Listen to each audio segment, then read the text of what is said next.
রাসূল সাল্লাল্লাহু আলাইহি সাল্লামের বাবা মা কি জাহান্নামী নাকি জান্নাতি? রাসূল সাল্লাল্লাহু আলাইহি সাল্লাম জাহান্নামের কথাই বলেছেন। রাসূল সাল্লাল্লাহু আলাইহি সাল্লাম মায়ের জন্য সুপারিশ ক্ষমা চাওয়ার অনুমতি চেয়েছিলেন, আল্লাহ ক্ষমা চাওয়ার অনুমতি দেননি। আর নিজের চাচা চোখের সামনে ওনাকে কালেমা পড়াতে পারেননি, ও জাহান্নামে যাবে। যে সামনে যিনি লালন পালন করেছেন, ঘরে রেখেছেন, বিপদে আপদে তাকে জান্নাতে নিয়ে যাওয়া যাচ্ছে না, বাপ মা জান্নাতে যাবে না। এরাই বলছে আল্লাহ রাসূল সাল্লাল্লাহু আলাইহি ওয়াসাল্লামের সম্মানিত পিতামাতা জাহান্নামী ছিলেন। কিছু বলবেন? জাহান্নামী ছিলেন। কোন ব্যক্তিত্ব বলছে আমার মতন দেখতে, সেম মনে হবে, বিশাল বড় বুজুর্গ ব্যক্তি।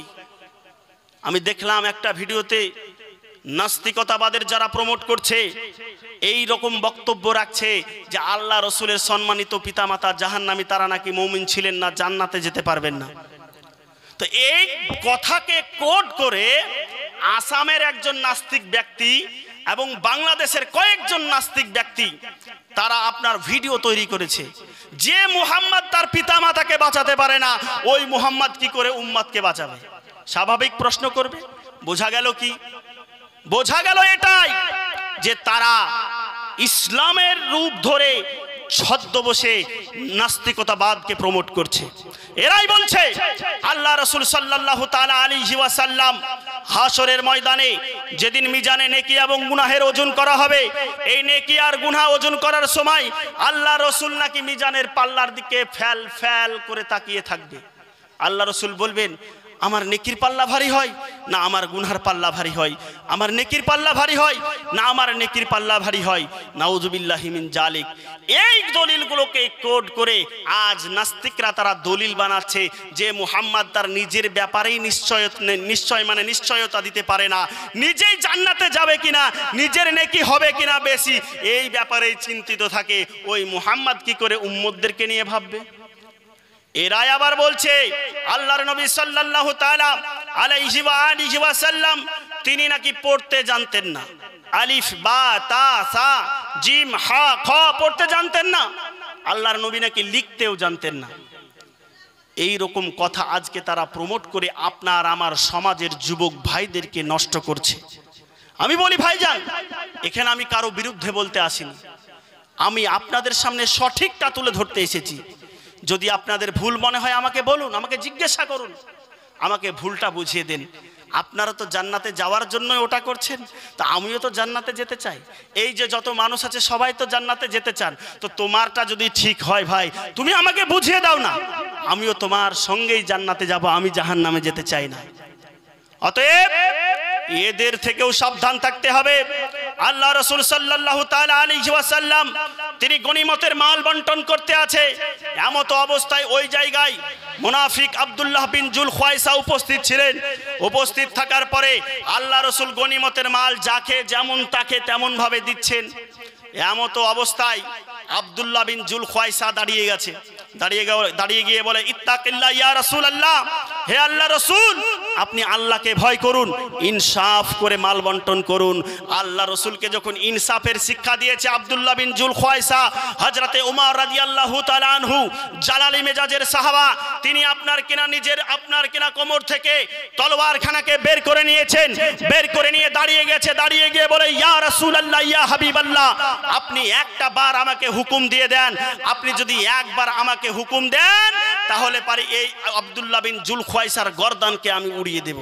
আল্লাহ রাসূল বলে, উমর চিন্তার কোনো কারণ নেই, এই আব্দুল্লাহ বিন জুল খুয়াইসার মতন মুসলমান কিয়ামতের আগেও দুনিয়ার মধ্যে থাকবে, যতদিন না কিয়ামত হবে এরা ধ্বংস হবে না, কিয়ামত পর্যন্ত এদের উত্তরসূরিরা থেকে যাবে। তো আজ আপনার আমার ধর্মের মধ্যে এদের উত্তরসূরিরা এসে রাসূল সাল্লাল্লাহু তাআলা আলাইহি ওয়াসাল্লামের শানে কটূক্তি করা আরম্ভ করেছে এবং নাস্তিকতাবাদকে প্রমোট করতে শুরু করেছে। এরা এত ধোঁকাবাজ যে আপনার আমার সমাজের যুবক ভাইদেরকে ধোঁকা দিয়ে শেষ করে দিল। কিভাবে ধোঁকা দিল আপনাদের সামনে কয়েকটা ধোঁকা দেওয়া এদের প্রমাণ করব। হুজুর ওই বই দুটো দেন তো উপরের। এই যে আমার হাতে দুটো বই দেখতে পাচ্ছেন, এই বই দুটো কোনো আহলে সুন্নাত ওয়া জামাআতের মাওলানার লেখা নয়, আলেমের লেখা নয়। এই বই দুটোর মধ্যে এই বইটা হচ্ছে জাল হাদিসের কবলে, রাসূল সাল্লাল্লাহু আলাইহি ওয়াসাল্লামের সালাত। এই বইটার লেখকের নাম মুজাফফর বিন মুহসিন। মোবাইলে অনেকেই দেখেছেন, জি মুজাফফর বিন মুহসিন। আর এই হাতে দেখতে পাচ্ছেন রাসূল সাল্লাল্লাহু আলাইহি ওয়াসাল্লামের সালাত বনাম প্রচলিত সালাত। এই কিতাবটার লেখক হচ্ছে আব্দুর রাজ্জাক বিন ইউসুফ। নাম শুনেছেন? জি, সব থেকে বড় ফিতনাবাজ। এরা ফিতনা কিভাবে ছড়াচ্ছে আপনারা দেখবেন। আপনাদের সামনে উল্লেখ করি, আমার আপনার যুবক ভাইয়েরা কিছুদিন আগে নাভির নিচে হাত বাঁধছিল নামাজে, হঠাৎ করে হাতটা বুকের উপর উঠে চলে এসেছে। আমি আপনার বিরোধিতা করছি না ভাই, আপনাকে গালি দিচ্ছি না। আপনাকে বুঝতে হবে আপনি কেন বুকের উপর হাত বাঁধতে লাগলেন। আপনাকে বলা হলো যে বুকের উপর হাত বাঁধার যে হাদিস, এই হাদিসটা হচ্ছে সহিহ হাদিস, আমলযোগ্য হাদিস। আর নাভির নিচে হাত বাঁধার যে হাদিস, এই হাদিস হচ্ছে জয়ীফ হাদিস, দুর্বল হাদিস। অতএব দুর্বল হাদিসকে ছেড়ে সহিহ হাদিসের উপর আমল করতে হবে, এটাই উসুল। আরে আমরাও তো বলি জয়ীফ হাদিসকে বাদ দিয়ে সহিহ হাদিসের উপর আমল করতে হবে, এটা তো আমাদেরও কথা। তাহলে বলি ভাই, আপনি জান্নাতে যাওয়ার জন্য নাভির নিচে হাত বাঁধা ছেড়ে দিয়ে বুকের উপর হাত বাঁধতে আরম্ভ করলেন। আজকে আমাদেরকেও সঙ্গে নেন না, আমরাও আপনাদের সঙ্গে জান্নাতে যেতে চাই, আমরাও আপনাদের সঙ্গে সঙ্গে পিছে পিছে জান্নাতে যাব। আপনারাও নাভির নিচে হাত বাঁধা যে হাদিস জয়ীফ, এটাই প্রমাণ করে দেন না। কিন্তু এটা প্রমাণ করার জন্য কেউ আসবে না। এরা সমাজের মধ্যে আমাদের যুবক ভাইদেরকে ধোঁকা দেওয়ার কিছু কিছু পদ্ধতি এরা বের করেছে। এরা নাভির নিচে হাত বাঁধার ব্যাপারে আপনার কিনা যে অধ্যায় কায়েম করেছে, এই অধ্যায় এই বইয়ের আপনার রাসূল সাল্লাল্লাহু আলাইহি ওয়াসাল্লামের সালাত বনাম প্রচলিত সালাত, লেখকের নাম আব্দুর রাজ্জাক বিন ইউসুফ। এই কিতাবের মধ্যে অধ্যায় কায়েম করেছে। কি অধ্যায় কায়েম করেছে? নাভির নিচে হাত বাঁধার হাদিসগুলো জয়ীফ। হুজুর দেখেন তো, লেখা আছে তো নাভির নিচে হাত বাঁধার হাদিসগুলো জয়ীফ। যদি বিশ্বাস না হয় আপনি এখানে আসবেন, হুজুর আছে বলবেন, ছবি তুলে নিয়ে যাবেন।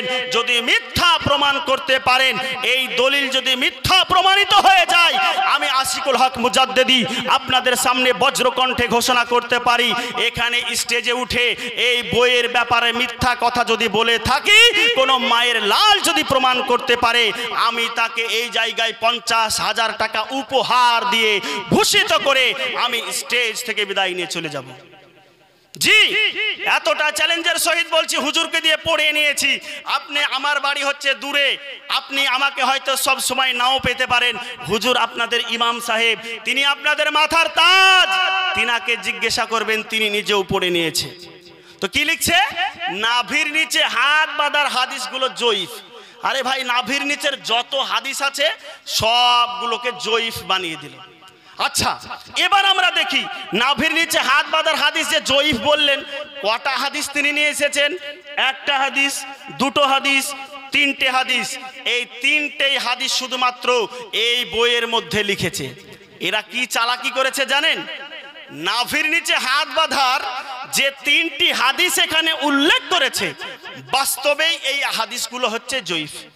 বাস্তবে জয়ীফ, সত্যি জয়ীফ। আর জয়ীফ হাদিসের উপরে তো আমল করা ঠিক নয় যদি সহিহ হাদিস থাকে। এবার আপনাকে যখন বলছে ভাই নাভির নিচে হাত বাঁধার সব হাদিস জয়ীফ, কোথায় দেখেছিস? তো আব্দুর রাজ্জাকের কিতাবে। তো আপনিও দেখলেন, দেখার পরে বলছেন সত্যি তো তাই। কিতাবের মধ্যে লেখা আছে তিনটে হাদিস দিয়েছে, তিনটেকে জয়ীফ বলছে, তাহলে নাভির নিচে হাত বাঁধা যাবে না, চল বুকের উপর হাত বাঁধা শুরু করি। এটা ঘটবে, এটাই স্বাভাবিক। কিন্তু ব্রাদার, আজকে বলতে চাই, পৃথিবীর মধ্যে নাভির নিচে হাত বাঁধার হাদিস শুধুমাত্র তিনটি নয়, তিনটি নয়, তিনটি নয়। আমার নজরে আজ পর্যন্ত 10 থেকে 11 খানা এই রকমের হাদিস এসেছে, যেই হাদিসগুলো প্রমাণ করে যে নাভির নিচে হাত বাঁধা আল্লাহ রাসূলের সুন্নাত। জোরে বলুন সুবহানাল্লাহ। তো এই যে 11 খান হাদিস আছে আমি পেয়েছি, এই 11 খানা হাদিসের মধ্যে 3 খানা হাদিস হলো জয়ীফ। কখানা জয়ীফ? তিনখানা। আর এই কিতাবের মধ্যে যে তিনখানা হাদিস উল্লেখ করা হয়েছে ওই তিন জয়ীফকে মিলিয়ে নিয়ে এই কিতাবের মধ্যে উল্লেখ করেছে, অথচ সহিহ হাদিস যেগুলো আছে এগুলো কিতাবের মধ্যে উল্লেখ করেনি। এবার বলুন তাহলে ধোঁকা আপনাকে কে দিচ্ছে? চিন্তা করেন।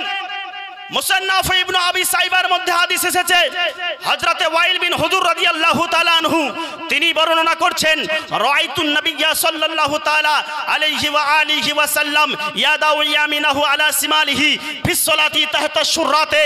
আল্লাহর আপনার নবী সাল্লাল্লাহু তাআলা আলাইহি ওয়া সাল্লামকে হযরতে ওয়াইল বিন হুজুর রাদিয়াল্লাহু তাআলা আনহু তিনি বলছেন যে আমি নিজ চোখ দিয়ে দেখেছি নবী পাক সাল্লাল্লাহু আলাইহি ওয়া সাল্লাম নামাজ পড়ার সময় বাম হাতের উপরে ডান হাত রেখে নাভির নিচে বাঁধতেন। জোরে বলুন সুবহানাল্লাহ। আর এই হাদিস সম্পর্কে আল্লামা আপনার বিভিন্ন বড় বড় আল্লামা মুফাসসিরিনে কেরাম, বিশেষ করে আহলে হাদিস লামাযহাবী যে সমস্ত ভাইয়েরা নাভির নিচকে বাদ দিয়ে বুকের উপরে নতুনভাবে হাত বাঁধতে শুরু করেছে, তাদের গুরু আব্দুর রহমান মুবারকপুরী তার কিতাব তোহফাতুল আহওয়াজের মধ্যে উল্লেখ করেছেন এই হাদিসকে এক নয় দুই নয় 3 থেকে 4 জন আপনার মুহাদ্দিসিনে কেরাম ইমামগণ তিনারা সহিহ বলেছেন। কেউ বলেছেন হাজা সানাদুন জাইয়িদুন, এই হাদিসের সনদ হচ্ছে সব থেকে উত্তম। কেউ আবার বলেছে ইসনাদুহু সাহিহুন, এই হাদিসের সনদ হচ্ছে সহিহ। কেউ আবার বলেছেন যে হাজা হাদিসুন সাহিহুল ইসনাদ, এই হাদিস হচ্ছে সহিহ হাদিস।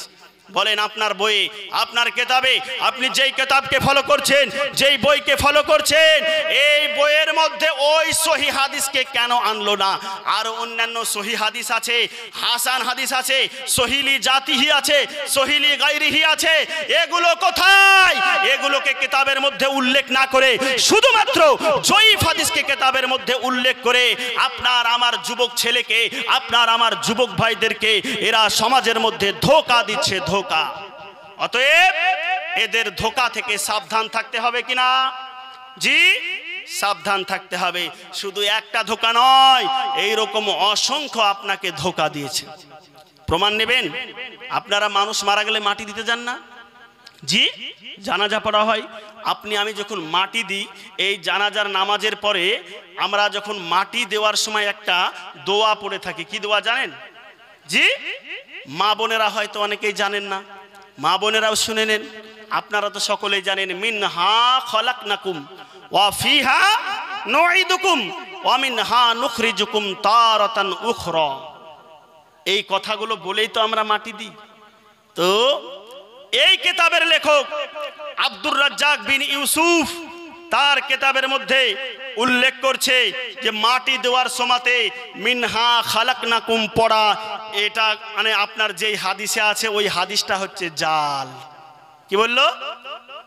জাল। জাল হাদিস গ্রহণযোগ্য নয়। আমরাও বলি পৃথিবীর মধ্যে যে সমস্ত হাদিসগুলোকে জাল করা হয়েছে, জাল হাদিস আছে, এই জাল হাদিসের উপরে আমল করা যাবে না। তার কিতাবের মধ্যে জাল লিখে দিয়েছে, কিন্তু তারই বড় ভাই আপনার কিনা মুজাফফর বিন মুহসিন তার কিতাবের মধ্যে আপনার কিনা এই মাটি দেওয়ার দোয়াকে জয়ীফ বলেছেন। জয়ীফ। কি বললাম? জয়ীফ। এটা কার কিতাব? এটাও তাদের কিতাব। এটা কার কিতাব? এটাও তাদের কিতাব। দুই কিতাবের মধ্যে আব্দুর রাজ্জাক বিন ইউসুফ তার কিতাবের মধ্যে হাদিসকে জাল বলে ঘোষণা করছে ডাইরেক্টলি, কিন্তু তারই বড় ভাই তাদেরই আপনার কিনা আলেম মুজাফফর বিন মুহসিন তার কিতাবের মধ্যে এই হাদিসকে জয়ীফ বলে স্বীকার করেছেন, অথচ জাল বলছে।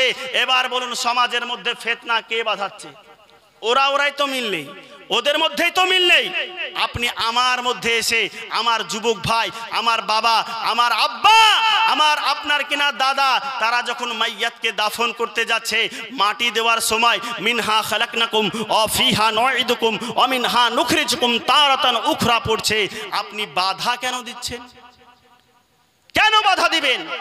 আপনার শায়েখ, এক শায়েখ বলছে জয়ীফ, আর আমাদের বিশ্বাস জয়ীফ হাদিসের উপরে ফাজাইলে আমলের ক্ষেত্রে আপনার কিনা আমল করা যাবে।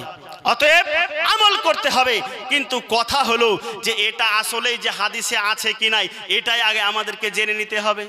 জি, হাদিস জানতে হবে কিনা। আমার একটা পেশা আছে, পেশা বলা ভুল, হয়তো খারাপ ভাবতে পারেন, কিন্তু আমি নিজে একটাই কথা বলি যে I don't speaking without evidence. আমি কোনো কথাই বলতে চাই না উইদাউট এভিডেন্সে, দলিল ছাড়া। আপনি যে কোনো বিষয়, আপনি আর্টিকেলের দিক থেকে বলুন, সেখানেও এভিডেন্স আছে। আমি যেটা বলবো সেটা এভিডেন্সের সহিতই বলবো। এটা হচ্ছে আমার আদাত, এটা হচ্ছে আমার অভ্যাস। আমি মানুষ, আমার ভুল হতে পারে স্বাভাবিক, যেটা জানা নাই ওটা আপনাকে বলবো না, ডাইরেক্ট বলবো ভাই জানি না। এতে আমার সম্মানের কোনো কমতি হবে বলে আমি মনে করি না। জি হুজুর, এই বইটা দিয়েন তো 2 নম্বরের নিচে যেটা আছে। তো আপনাদের সামনে উপস্থিত করছি একখানা হাদিসের কিতাব। এই কিতাবের নাম হচ্ছে মুস্তাদরাক আলা সহিহাইন।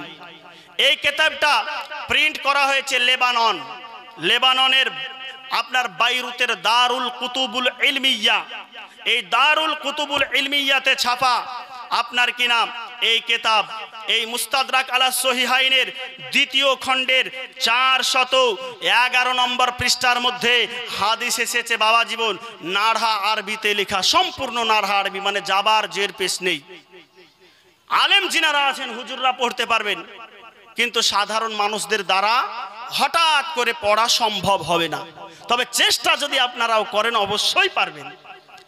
তো এই মুস্তাদরাক আলা সহিহাইনের 2য় খণ্ডের 411 নম্বর পৃষ্ঠার 3433 নম্বরে একখানা হাদিস এসেছে। কি হাদিস?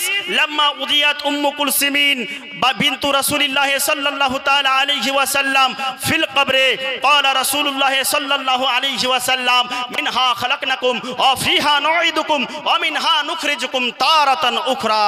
হুজুর আছে তো এই জায়গাতে মিনহা খালাকনাকুম ওয়া ফিহা?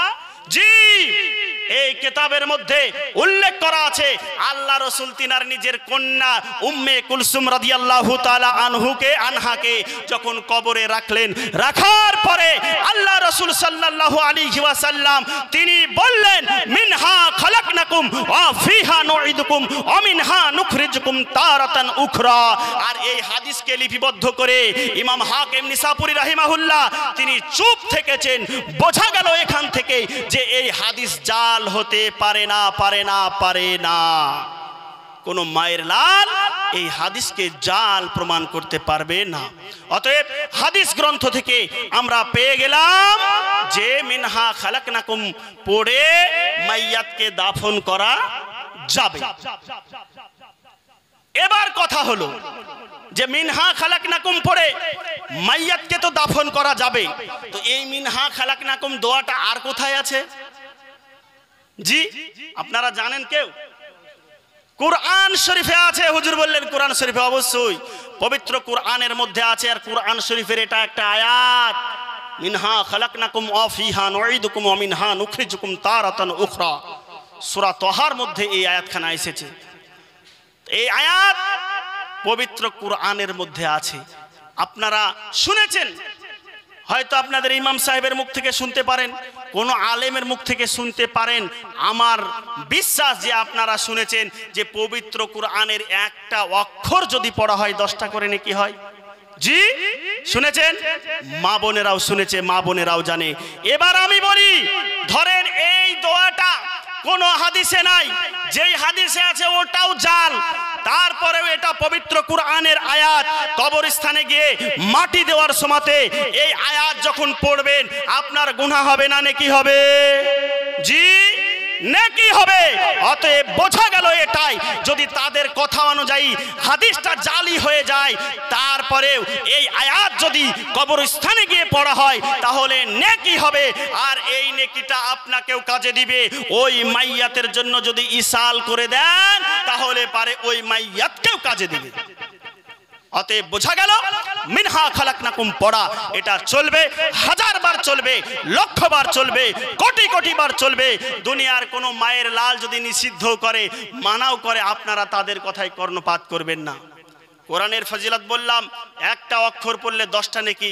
আপনাদের নিকটেও আবেদন যে আপনার সন্তানকে পবিত্র কোরআনের শিক্ষা দেন। এখানে যিনারা আছেন সবাই তো কোরআন পড়া জানেন না, এটাই স্বাভাবিক। সবাই জানে না, কিছু অংশের মানুষ জানে, মা বোনদের মধ্যেও কিন্তু সবাই জানে না।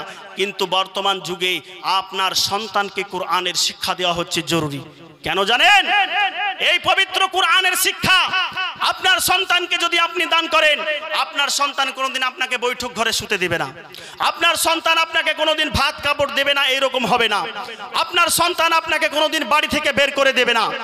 আপনি যদি নিজে না শিখে আপনার সন্তানকে শিখালেন কোরআন, আপনার মেয়েকে শিখালেন, আপনার মেয়ে তার স্বামীর সঙ্গে ঝগড়া করবে না, তার স্বামীর সঙ্গে ঝগড়া হবে না, তার ডিভোর্সও হবে না, তালাকও হবে না, আপনি অনেক বাঁচা বেঁচে যাবেন। কিন্তু কোরআনের শিক্ষা আপনাকে দিতে হবে। রাসূল সাল্লাল্লাহু আলাইহি ওয়াসাল্লামের ইরশাদ করেছেন, হাদিস শরীফের মধ্যে এসেছে, তালাবুল ইলমি ফরিদাতুন আলা কুল্লি মুসলিমি ওয়া মুসলিমা। প্রত্যেকটা নারী এবং পুরুষের জন্য ইলমে দ্বীন শিক্ষা করা হচ্ছে ফরজ, ইলমে দ্বীন শিক্ষা করা হচ্ছে জরুরি। অর্থাৎ